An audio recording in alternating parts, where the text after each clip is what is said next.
Hello everyone, আসসালামু আলাইকুম। It's me Nowrin. Welcome করছি আমার নতুন আর একটা ব্লগ ভিডিওতে।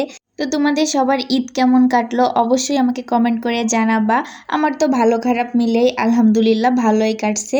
তো আজকে যেহেতু ঈদ, সকালবেলা আমি আসতে পারি নাই। দুপুরবেলা আপু আমাকে ফোন দিয়েছিল যে আপু একা একা পারতেছে না, একটু আসো আমার বাসায়।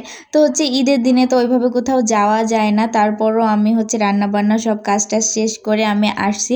আপু দেখছি পুরাই ক্লান্ত। আপুর বিয়েতে একটু কাজ টাজ করা, সাজানো গোছানো এমন একটাও মানুষ নাই, বেচারা একা একাই সব করতেছিল। আমি এসে দেখি যে আপুর এই যে স্টেজ সাজানো শেষ।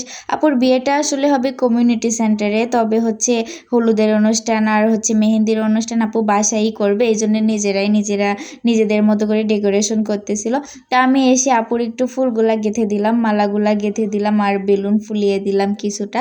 আপুও আমার সাথে করতেছিল, বেচারি অনেক বেশি টায়ার্ড। আমিও এগুলা কাজ তেমন পারি না, তেমন করি নাই কখনো, ওইভাবে অভ্যাসও নাই। আপুর থেকে শিখাই নিয়ে নিয়ে করতেছিলাম, তারপরও আপুই সব কিছু করতেছিল, আমি জাস্ট একটু হেল্প করতেছিলাম। এগুলা কাজ দেখে ইজি মনে হইলেও এগুলা কিন্তু অনেক কষ্টের কাজ। আমি ওই দিন আমার অ্যানিভার্সারিতে যখন আমার রুমটা হালকা পাতলা ডেকোরেশন করছিলাম, ওই দিনই বুঝতে পারছিলাম যে এগুলা কেমন কঠিন কাজ। আর এই বেলুনগুলা ফুলাইতে গেলে তো আমার মনে হয় শরীরের 5 কেজি রক্ত এর মধ্যে চলে যাচ্ছে, এত পরিমাণ শক্তি লাগে বেলুনগুলা ফুলাইতে। বেলুন ফুলানোর জন্য একটা মেশিন পাওয়া যায়, ওগুলা কিনে নিয়ে আসলে আমার মনে হয় বেটার হয়। এভাবে ফুলাতে গেলে অনেক বেশি কষ্ট হয়, আর অনেকগুলা ফেটেই গেছিলো এভাবে ফুলাইতে যায়।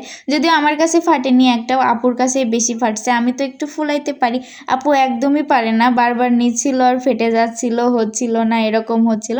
আমি অনেকগুলাই ফুলাইছি, প্রায় 40-50টা ফুলানোর পর আর পারি নাই, আর ভাল লাগতেছিল না ফুলাইতে। অনেকগুলা শাড়ি দিয়ে এখানে স্টেজ সাজানো হয়েছে, এখনো সব কাজই বাকি, আমরা পুরোটা কমপ্লিট করতে পারি নাই। দুইজনই ক্লান্ত হয়ে গেছিলাম, আর আপু বিশেষ করে ক্লান্ত হয়ে গেছিল। আর আপু যেহেতু মেহেন্দি পরবে, আবার শাড়ি টাড়ি পরা আছে, এত বেশি ক্লান্ত হয়ে গেলে আর পারবে না, ছবি টবি একটা উঠতে পারবে না। এই জন্য বললাম যে এগুলা রাখো, হলুদে যেহেতু এখানে প্রোগ্রাম করা হবে, কালকে করো, আজকের মতো থাক, আজকে তুমি সাজুগুজু করো। তারপরে এতটুকুই শেষ করে দিয়েছিলাম আমরা কাজ।